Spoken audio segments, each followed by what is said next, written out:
Welcome back to Outdoors with Larry Ray on 790 The Bet. Brought to you proudly by the Tennessee Wildlife Resources Agency and Wally Hatchett's Comfort Food and Drinks at 6439 Summer Avenue.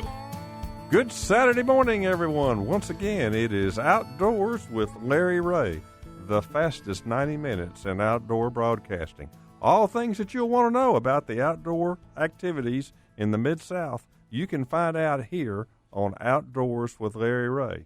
And now, without further ado, the one and only, the oracle of the outdoors, Larry Ray. Oh, did you? That just felt so good. I haven't heard that. Yeah. It's been so long since I've heard that, since I've been out of pocket. I have to admit to you that, wasn't it John Gordon last week? He stole it, didn't he? Yeah, he stole it. John stole your oracle. He used oracle. And I said, only Frank Barton can call me the oracle. You know, and John Gordon, you hear that, John Gordon? He did it. He's the real. Thank you, Frank Barton. I love that. Okay, it's good to hear that. Great to be in the studio today. I was feeling pretty bad when I got here, and I saw these guys' faces. I felt even worse. But now I'm feeling a lot better now that Frank has lifted me up. But anyway. I know I got a face for radio. We all do. But anyway. All right, let's talk some more with Anthony Landreth, J.R. Sweat, and we were talking to Hoot Hazel Grove there, but I want to switch a little bit before we come back to them. A little catfishing, because J.R.'s got a real passion for catfishing. I sure do. He's got a real passion for fishing. I mean, it's the whole outdoors. It is. I know you do, but you just had a tournament last weekend, if I'm not mistaken. Was that one of your derbies, or what was that last weekend? Well, I started this about 2 years ago, Larry, and every other week or every third week I put on a catfish tournament. Yes, you do. And occasionally we'll go to a night tournament. And the reason that I do this is there's so much interest in people in catfishing. Yes. And there's so much interest in wanting to start. I don't want to call it professional catfishing, but big tournament catfishing. Big tournament catfishing. And I wanted to start an entry level to where folks can come, mix and mingle, and talk about the industry and talk about fishing and discuss. It's a family affair, the way I've looked at it. Right, you guys, the techniques. And I had a gentleman this past weekend that drove down from up in Decatur County. Okay. And he was there with me all weekend. And he come up, he said, look, I don't want to know people's spots where they fish. I just want to know about their techniques and what they use for bait. Yeah, learn something. Yeah. And I introduced him when the guys started coming in and weighing in. And there's not one of the fishermen that fished with me that didn't take the time to talk to this man. Him. Yeah. And that's what I'm striving for on these weekly tournaments. And I think that's what you need to do. And, Anthony, you've been doing this for a long time. These are gatherings. I've been watching the results. I've been watching JR live. I mean, he's got the camera down, buddy. I mean, he knows how to do it. But I see that it's an event that brings people into West Tennessee. It teaches them about catfishing or maybe something else. And you guys talk about it on the podcast. That's exactly right. I mean, and I guess I got hooked up with JR doing the World Catfishing Championship. Yes, yeah. And I'm going to tell you, it's done in Savannah every year in September. Every year, yeah. Bad part is it's normally opening day of archery season, bow season. It's usually the third week in September a lot of times, isn't it? I mean, yes, sir. Yes, yeah. It runs that. And but it's a big event, JR. It is a big event. It's a big event, JR. I mean, that thing's been going on. Oh, man, Bill Bellis, I don't know. Mr. Bellis was one of my heroes back in the day when he had the Botel. Yes. And I spent so many nights at the Botel. Even Dan stayed there once with me, and I don't know if he was there all night or not. I've just never been verified. But that championship has been going on. They bring it to Savannah. But your love of catfishing, how did that develop for a guy growing up in Adamsville? Well, I started in filming and filming outdoor hunts and so on and so forth, and then I got hooked up with a man named Ken Freeman. Oh, Ken Freeman, the late Ken Freeman. Yes, had him on this show many times. I did a lot of video work with Ken. I knew you did. Yeah, and my passion for the catfishing industry and the camaraderie with the people that I met during that time. Great folks. And when Ken passed away, I wasn't going to let the National Catfish Derby, which is, by the way, the oldest running catfish tournament in the country, go by the wayside, nor the World Championship of Catfishing. So you took it over. I took it over. This is going into my 5th year. And to be honest with you, it's a lot of work. It is that, yeah. And if I did not have the people to support me and to help with me, I don't know how I would get it accomplished. But it, like you said, it's usually the 3rd week of September. The Catfish Derby. The Derby, though, I mean, it's a month long. Yeah, I mean, and it's no entry fee. I set up a set of scales in a particular location. And there you are. And you catch a big fish, you deem it worthy to weigh in. Yes. And you bring it to the scales and you weigh it in.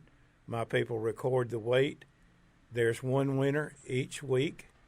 It pays out $100 for that week. And then it culminates on the same day as the WCC, which is going to be the 17th of September this year. 17th of September this year. And there you go. Okay. Anthony, you're in. Okay. I'll go anyway. You'll go anyway. And I'm gonna be honest with you. You know, Anthony come aboard about 3 years ago, and he handles a lot of my media work. Yes. During the tournament. We go have a live remote, and if it wasn't for Anthony to be able to sit in and to talk and to communicate and drag folks in and talk to them on the radio, you know, because I'm running around like a chicken with my head cut off. Oh, don't say chicken. That's all I've eaten for 6 weeks. Chicken. Come on, let's don't even talk about chicken now. But we are talking to J.R. Sweat over there. And I want to ask you. Yes, sir. The biggest there's big catfish in Pickwick. We know that, okay?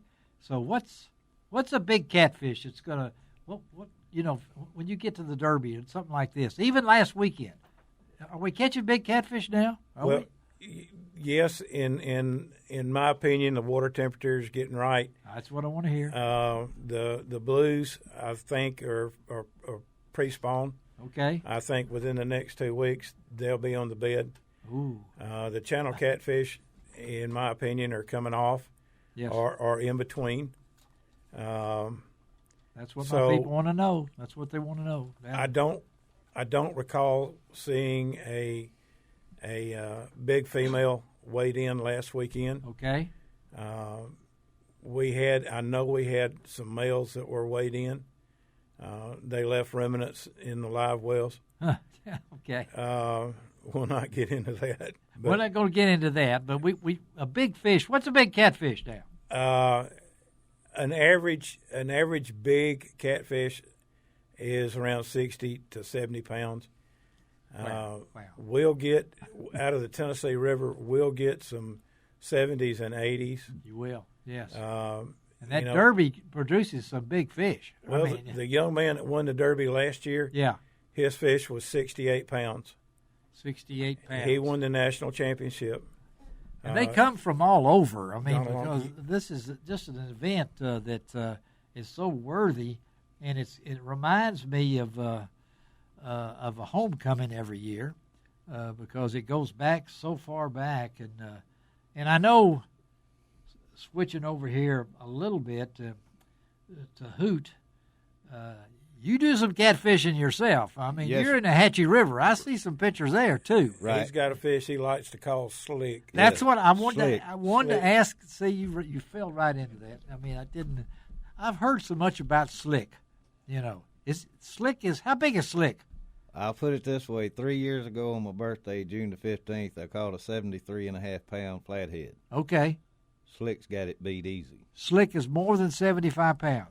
And he's swimming in the Hatchie River. As far as I know, he's still. I'm getting tone. What do you mean tone? What do you mean? I'm getting tone, like a fighter jet gets tone on its target. Yes, sir. I'm getting tone. Oh, come on. But he's out there. Each year, let me. I was born and raised on the Hatchie. I know you were. Slick didn't get that big by eating your baits. There did he? you have it. Okay. But I had Slick in my hands. You've had him in your I hands. almost had him in the boat.